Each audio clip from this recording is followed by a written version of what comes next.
दोस्तों, क्या आपको पता है ताजमहल को 50 कुओं के ऊपर बनवाया गया है। ताजमहल को बनाने वाले मजदूरों ने शाहजहां से नाराज होकर जानबूझकर ताजमहल में एक बड़ी गलती भी छोड़ दी थी। इस वीडियो में ताजमहल से जुड़े कुछ ऐसे रहस्य के बारे में बताऊंगा जिन्हें सुनकर आपके रोंगटे खड़े हो जाएंगे, तो इस वीडियो को लास्ट तक जरूर देखिए। ऐसा माना जाता है कि ताजमहल का निर्माण साल 1631 में शुरू हुआ था और साल 1653 में यह बनकर तैयार हो गया और इसे आज भी निर्माण कुशलता का एक विशाल नमूना कहा जाता है। शोधकर्ताओं ने इस पर कई शोध किए हैं और उनका मानना है कि ताजमहल के नीचे 1000 से भी ज्यादा कमरे हैं। उनका मानना है कि ताजमहल जितना ऊंचा है यह धरती के अंदर उतना ही गहराई में बनाया गया है। जिस जमाने में ताजमहल को बनाया गया था उस जमाने में किले के बाहर निकलने के लिए रास्ते बनाए जाते थे और ऐसा ही ताजमहल के अंदर भी है। इसके नीचे से एक रास्ता भी है जो कहीं बाहर निकलता है, लेकिन ताजमहल के रहस्यमयी तहखानों की तरह उस रास्ते को शाहजहां के समय ही बंद करवा दिया गया। आपको यह जानकर जरूर हैरानी होगी कि ताजमहल का रंग भी बदलता है। दिन के अलग अलग पहर के हिसाब से ताजमहल भी अपना रंग बदलता है। सुबह देखने पर ताज गुलाबी दिखता है, शाम को सफेद दिखता है और चांदनी रात में सुनहरा दिखता है। ऐसा सफेद मार्बल पर सूरज और चांद की रोशनी पड़ने के कारण होता है। ऐसा कहा जाता है कि ताजमहल के निर्माण के वक्त भूत और जिन्न इसकी नींव नहीं रखने देते थे। वे बार बार इसे ध्वस्त कर देते थे और कारीगरों को डराकर भगा देते थे। ऐसे में शाहजहां ने भूत और जिन्न को वहां से भगाने के लिए हिम्मामू की राय ली। हिम्मामू ने शाहजहां को अरब के बुखारा सर के पीर हरजत अहमद बुखारी को बुलाने का सुझाव दिया था। तब बादशाह के बुलाने पर पीर अपने चारों भाइयों और सैकड़ों सहायकों के साथ आगरा आए। चारों पीर बंधुओं ने आगरा के ताजमहल के न्यू परिसर में पहुंचकर कुरान के कलमे पढ़े थे। इसके बाद शाहजहां के हाथों नींव रखवाकर ताजमहल को बनवाने का काम शुरू करवा दिया गया।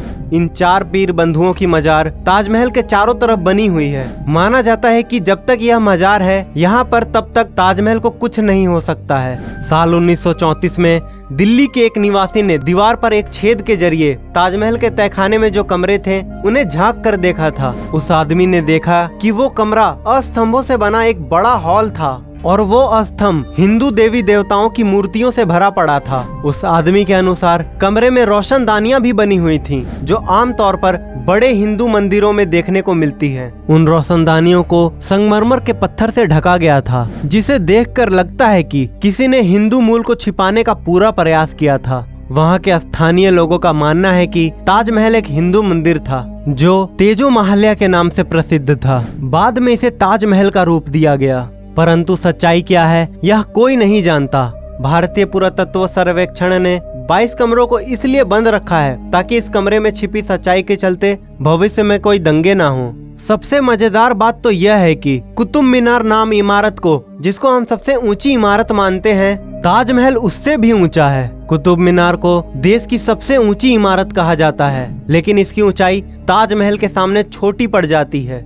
सरकारी आंकड़ों के अनुसार ताजमहल कुतुब मीनार से 5 फीट ऊंचा है। ताजमहल को देखने के लिए एक दिन में सबसे ज्यादा भीड़ इकट्ठा होती है। पूरी दुनिया में दूसरी कोई ऐसी इमारत नहीं है जहां एक दिन में इतने सैलानी इकट्ठे होते हैं। ताजमहल को देखने के लिए पूरी दुनिया से 12,000 सैलानी रोज आगरा की ओर रवाना होते हैं। क्या आप शाहजहां के उस सपने के बारे में जानते हैं जो अपनी बेगम मुमताज महल के लिए नहीं बल्कि अपने लिए देखा था? काले ताजमहल का सपना। शाहजहां चाहते थे कि मुमताज के लिए सफेद ताजमहल के बाद वे अपने लिए काला ताजमहल बनवाएं, लेकिन जब उन्हें उनके बेटे ने कैद कर लिया तो उनके लिए ये सपना एक सपना ही रह गया।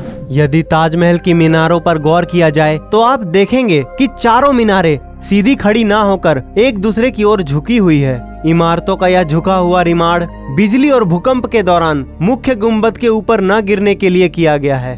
कुछ लोग कहते हैं कि चारों मीनारें गुंबद को झुककर सलाम कर रही हैं। कहा जाता है कि जिन मजदूरों ने ताजमहल को बनाया था शाहजहां ने उनके हाथ कटवा दिए थे, लेकिन इतिहास में वापस लौटा जाए तो ताजमहल के बाद भी कई इमारतों को बनवाने में उन लोगों ने अपना योगदान दिया था जिन्होंने ताजमहल बनवाया था। उस्ताद अहमद लाहौरी उस पल का हिस्सा थे जिन्होंने ताजमहल जैसी भव्य इमारत का निर्माण किया था। उस्ताद अहमद लाहौरी की देखरेख में ही ताजमहल का निर्माण शुरू हुआ था। कहा जाता है कि ताजमहल शाहजहां ने नहीं बल्कि समुद्रगुप्त ने बनवाया था। जिस जगह पर हम आज की तारीख में ताजमहल जैसी भव्य इमारत को देखते हैं, वहाँ पहले शिव मंदिर था जिसका नाम तेजो महाल्या था, और उसकी छत पर टपकने वाली पानी शिव जी के शिवलिंग पर बूंद बूंद कर टपकता था। इसके पीछे की कहानी यह भी है कि जब शाहजहां ने सभी मजदूरों के हाथ काट दिए जाने की घोषणा की थी ताकि वो कोई भी ऐसी इमारत न बना दे, तो मजदूर ने छत पर एक छेद छोड़ दिया था ताकि शाहजहां का सपना पूरा न हो सके। ताजमहल के कैंपस में लगे हुए सारे फव्वारे एक साथ ही काम करते हैं, और सबसे आश्चर्य करने वाली बात यह है कि ताजमहल में लगा हुआ कोई भी फव्वारा पाइप से जुड़ा हुआ नहीं है, बल्कि हर फव्वारे के नीचे तांबे का टैंक बना हुआ है जो एक ही समय पर भरता है और दबाव बनने पर एक ही साथ काम करता है। ये तो सभी जानते हैं कि मुमताज शाहजहां की पत्नी थी, लेकिन शायद ही कोई जानता है कि वो उनकी 13वीं पत्नी थी। शाहजहां के 14वें संतान को जन्म देते समय उनका निधन हो गया था, और उनकी याद में ही शाहजहां ने ताजमहल बनवाया था। ताजमहल को लेकर एक नई कहानी सामने आ रही है, जिसके अनुसार ताजमहल के नीचे के तहखानों में कीमती खजाने हो सकते हैं, क्योंकि मेटल डिटेक्टर से इनके नीचे कई तरह की धातुएं होने की पुष्टि हुई है। लेकिन आर्कोलॉजिस्ट का यह मानना है कि इसके अंदर कई ऐसी ऐतिहासिक दस्तावेज भी हो सकते हैं जो हमारे इतिहास तक को बदल सकते हैं। इन तहखानों की खोज और इनकी खबरें तो काफी आईं, लेकिन कभी इन्हें खोला नहीं जा सका। इनमें से कई दरवाजे तो खोले गए, लेकिन बाद में उन्हें बंद कर दिया गया।